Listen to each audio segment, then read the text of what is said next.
الحمدللہ رب العالمین والصلاة والسلام علی سید المرسلین اما بعد فاعوذ باللہ من الشیطان الرجیم بسم اللہ الرحمن الرحیم. پڑھیے الصلاة والسلام علیک یا رسول اللہ وعلی آلک واصحابک یا حبیب اللہ. الصلاة والسلام علیک یا نبی اللہ وعلی آلک واصحابک یا نور اللہ. درود پاک پڑھنے کے بے شمار فضائل و برکات ہیں.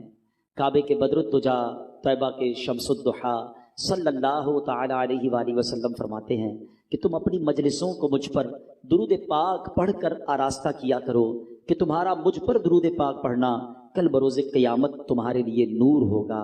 آئیے محفل سجی ہے اور مزین کرتے ہیں، مل کر درود پاک پڑھ لیں.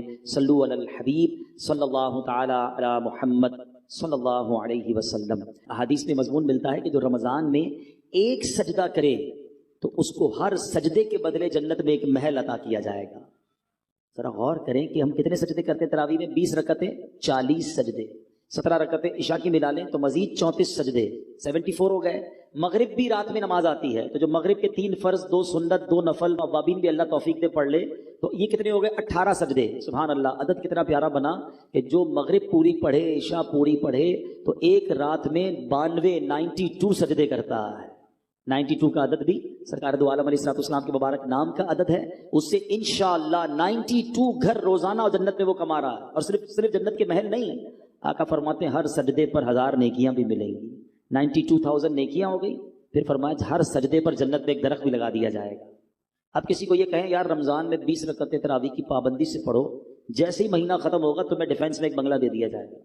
بندہ کہ یار صرف تراویح سے بنگلہ ملے گا تو تہجد بھی پڑھ لیتا ہوں، ساتھ کی پلاٹ بھی دے دیں. ملے تو ہم سب کرنے کے لیے تیار ہیں. نبی کے وعدوں پر یقین رکھو نا. ہر سجدے پر آپ کو جنت میں ایک محل مل رہا ہے تو کیوں 8 تراویح پڑھ کے کوئی چلا جاتا ہے، کوئی 12 تراویح پڑھ کے چلا جاتا ہے، کوئی تراویح نہیں پڑھ رہا ہے. نہ کریں ایسا. دیکھیں رمضان کی یہ راتیں گھومنے پھرنے کھانے پینے کے لیے نہیں ہے، یہ عبادتوں کے لیے ہیں. یہ اللہ کو راضی کرنے کا مہینہ ہے. اس مہینے میں حاصل کر لو جو حاصل کرنا ہے. نبی پاک کی حدیث سے سمجھو رمضان کیا ہے. میرے آقا علیہ السلام فرماتے ہیں اگر اس امت کو معلوم ہوتا کہ رمضان کیا ہے تو یہ تمنا کرتے کہ سارا سال ہی رمضان ہو. آپ دیکھیں کچھ لوگوں کا سیزن آتا ہے، بہت سارے یہاں کاروباری لوگ بیٹھے ہیں، ہر کاروبار کا ایک سیزن آتا ہے. آج کل آپ کو درزی بڑے بیزی ملیں گے، خاص طور پہ آخری عشرے میں. اچھا اب ان کو کہیں چلو یار کہیں گھومنے پھرنے چلتے ہیں کہ نہیں بھائی رمضان کا سیزن لگا ہوا ہے، عید کے بعد جدھر بولو گے چلیں گے. بقرعید کے دنوں میں کسی کسائی کو گھما پھرا کے دکھا دو. نہیں بھائی یہ تو دن آئے، پورا سال انتظار تھا. بقرعید میں ہر آئٹم کا آتا ہے نا سیزن. مثال کے طور پہ گرمیاں آتی ہے تو کولر والے، اے سی والے بیزی ہو جاتے ہیں. سردیاں آتی ہے تو بلینکٹ والے، گیزر والے. ہر کاروباری کا ایک سیزن ہوتا ہے. وہ سیزن میں کیا کہتا ہے اپنے دوستوں کو؟ یار سیزن کے دن ہے. گھر والوں کو بھی کہتا ہے، کوئی مجھ سے ایکسٹرا کام مت کہنا. دوستوں کو کہتا ہے بھائی میں ٹائم نہیں دے سکوں گا، بس یہ 10 15 20 دن مہینہ سیزن کا گزار لو، پھر انشاءاللہ جو بولو گے کریں گے. تو رمضان میں ہم نہیں کہہ سکتے اپنے دوستوں کو یار یہ مہینہ تھوڑا سا عبادت کرنے دو، یہ مہینہ میں سجدے کر لوں، یہ مہینہ میں تلاوت کر لوں. بلکہ رمضان میں ایسا لگتا ہے دوستی یاری زیادہ جاگ جاتی ہے.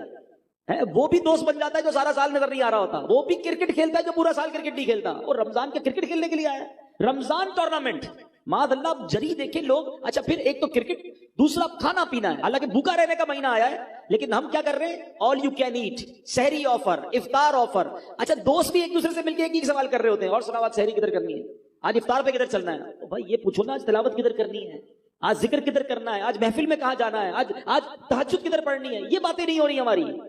سوچیے رمضان کیا ہے. خدا کے واسطے روزانہ ساری سال جو ہے نا میں اور آپ ایک دعا کرتے ہیں، یا اللہ میری دعا سن لے، میری مغفرت فرما دے، میرے گناہ معاف کر دے، میری مشکل آسان کر دے. ہم کرتے ہیں نا دعا.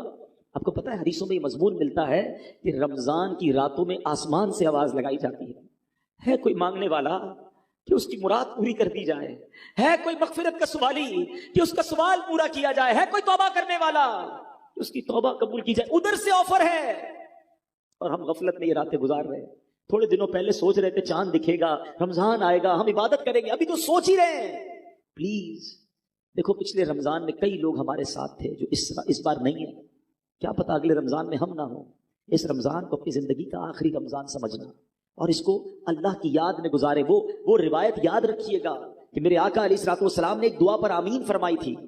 جبریل امین نے کیا دعا کی تھی کہ یا اللہ جو رمضان پائے اور اپنی مغفرت نہ کروا سکے اس کی ناک خاک آلود ہو، یعنی وہ ہلاک و برباد ہو جائے. نبی پاک نے آمین فرمایا تھا. دعا کون کر رہا ہے؟ فرشتوں کا سردار. آمین کون کہہ رہا ہے؟ نبیوں کا سردار. فرما رہے آمین نبیوں کے سردار صلی اللہ تعالی علیہ وسلم. دعا تو مقبول ہے نا. پھر ہمیں تو کانشیس ہو جانا چاہیے یا اللہ 15 دن گزر گئے، نہ تراویح ایسی پڑھ سکا، نہ روزے ایسے رکھ سکا، پتہ نہیں بخشش ہوئی کہ نہیں، مولا کروڑوں بخشے گئے ہوں گے، ان بخشے ہوئوں کا واسطہ مجھے بخش دے پلیز۔ میرے بچوں، میرے ینگسٹر بچے، رمضان اس لیے نہیں آیا کہ ہم کھیل کود اور کھانے پینے اور شاپنگ میں گزار دیں۔ قرآن شریف کے حوالے سے ہی میں ایک سورت بلکہ اس کی چند آیتیں اور وہ پیغام دینا چاہتا ہوں کہ سوچئے اس مہینے میں ایک ایسی رات ہے جس رات کی فضیلت بیان کرنے کے لیے پوری قرآن پاک میں ایک سورت آئی ہے، اور اس سورت کا نام ہی سورہ قدر ہے، اور کیا شاندار پیغام ہے اس میں۔ بسم اللہ الرحمن الرحیم، انا انزلناہ فی لیلۃ القدر وما ادراک ما لیلۃ القدر۔ قرآن کا یہ شاندار اسلوب سمجھیے، یہ بہت خوبصورت اسٹائل ہے کہ قرآن میں جب کسی بات کو امپورٹنٹ ذکر کیا جاتا ہے، ایمفسائز کیا جاتا ہے، تو قرآن خود ایک سوال کرتا ہے، وما ادراک ما لیلۃ القدر، تم نے کیا جانا لیلۃ القدر کیا ہے؟ آپ کو یہی اسلوب سورہ قارعہ میں بھی ملے گا، القارعۃ ما القارعہ وما ادراک ما القارعہ، تم نے کیا جانا قارعہ کیا ہے؟ وہ سوال کے بعد قرآن خود ہی جواب ارشاد فرماتا ہے، لیکن اٹریکشن ہو جائے، بندہ سمجھ لے دیر از سم تھنگ اسپیشل، کوئی بڑی بات ہونے جا رہی ہے، قرآن کہتا ہے ہم نے اس کو لیلۃ القدر میں نازل کیا، اور پھر فرمایا وما ادراک ما لیلۃ القدر، تم نے کیا جانا لیلۃ القدر کیا ہے؟ پھر خود قرآن جواب دے رہا ہے، لیلۃ القدر خیر من الف شہر، ہیں لیلۃ القدر 1000 مہینوں سے بہتر ہے۔ اب ایک کوسچن دماغ میں پیدا ہو سکتا ہے، یہ 1000 مہینوں کی جو بات کی گئی، یہ کیلکولیشن نارملی تو نہیں ہوتی ہے، کیونکہ اس کے 84 ایئرز اور 4 مہینے بنتے ہیں، 84 سال اور تقریباً 4 ماہ، 100 سال فرما دیے جاتے ہیں، ایگزیکٹلی 1000 مہینے کیوں؟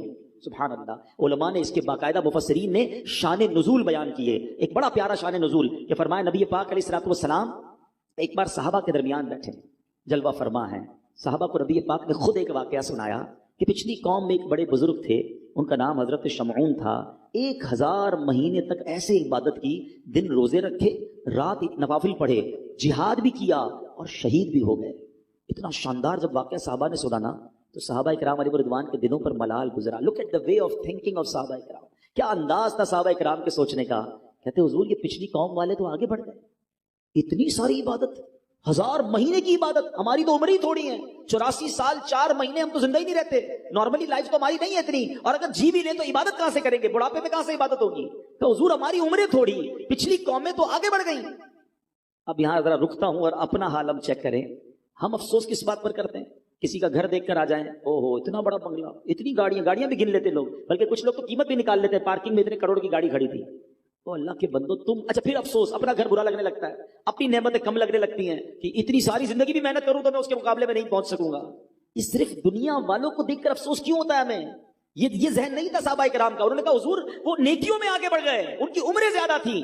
مجھے ایک بات بتاؤ نا، کسی بڑی گاڑی والے، کسی بڑے بنگلے والے، کسی دنیا میں ترقی کرنے والے کو دیکھ کر دل میں افسوس ہوتا ہے، کبھی ایسا نہیں ہوا کہ کسی تہجد گزار کو دیکھ کر خیال آئے یار یہ تہجد پڑھتا ہے میں نہیں پڑھتا ہے، کسی عالم دین کو دیکھ کر خیال آئے، ماشاءاللہ علامہ صاحب ہمارے ساتھ بیٹھے ہیں، ان کی عمر کے کئی لوگ ہم میں سے موجود ہیں، یہ خیال نہیں آیا کہ میری ان کی عمر ایک ہے، یہ عالم بن کے میں نہیں بن گیا، کسی مفتی کو دیکھ کر، کسی حافظ کو دیکھ کر کہ یار اس کے دل میں پورا قرآن ہے، میں قرآن یاد نہیں کر سکا، یہ کیوں خیال نہیں آتا کہ یہ جنت کی طرف آگے بڑھ رہا ہے اور میں پیچھے رہ گیا؟ صرف دنیا میں لوگوں کو ترقی کرتے ہوئے، یہ ہمارے سرکل ہی الٹا ہے۔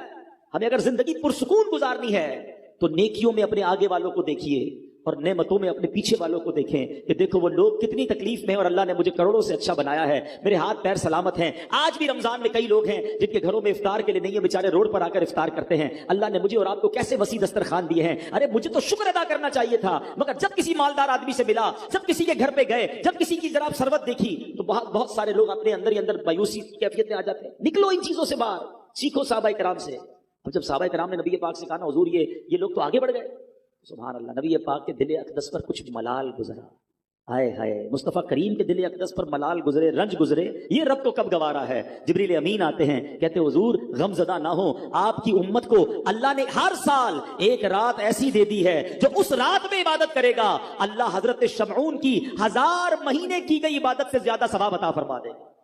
That is 1000 month، لیلۃ القدر خیر من الف شہر، یہ وہ 1000 مہینوں سے افضل